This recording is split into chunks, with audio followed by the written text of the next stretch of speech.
ইনসাফের প্রতীক দাঁড়িপাল্লা প্রতীক আছে, স্লোগানের সাথে দিব ইনশাআল্লাহ। তারপরে নাটোর 2 অধ্যাপক মোহাম্মদ ইউনুস আলী আসেন,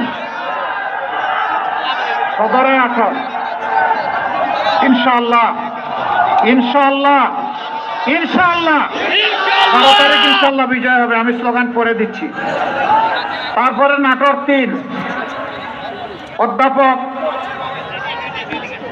SM জার্জিস কাদের বাবু না, আসেন তার দিকে আসেন প্লিজ।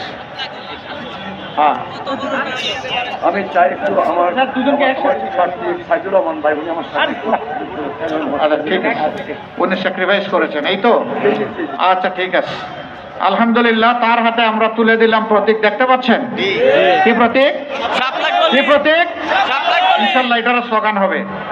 এরপরে নাটোর 4 অধ্যাপক মৌলানা আব্দুল হাকিম,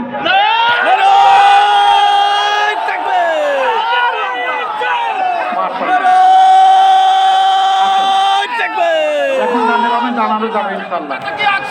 প্রতীক দেখতে পাচ্ছেন? আচ্ছা বলুন তো কোন সে প্রতীক, একটু জোরে সুরে, আরো জোরে, মাশাআল্লাহ, সাতলাখলি ইনশাআল্লাহ। প্রতীক আছে 12 তারিখ ইনসাফের প্রতীক, অগ্রগতির প্রতীক সাতলাখলি। 12 তারিখ সারাদিন, মা বোনেরা সারাদিন ইনশাআল্লাহ বিজয় হবে, বিজয় মালা সবার গলে ইনশাআল্লাহ। এখানে 2টা প্রতীক আছে, 2টারই বিজয় আল্লাহ কবুল করুন। এবার আমরা আল্লাহর নামে স্লোগান দিয়ে বিদায় নিব ইনশাআল্লাহ।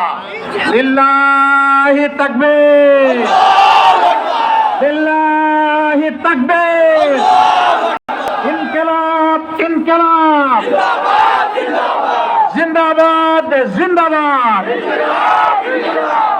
ইনকিলাব জিন্দাবাদ। আসসালামু আলাইকুম ওয়া রাহমাতুল্লাহ। ইনশাআল্লাহ দেখা হবে 13 তারিখ নতুন বাংলাদেশে ইনশাআল্লাহ।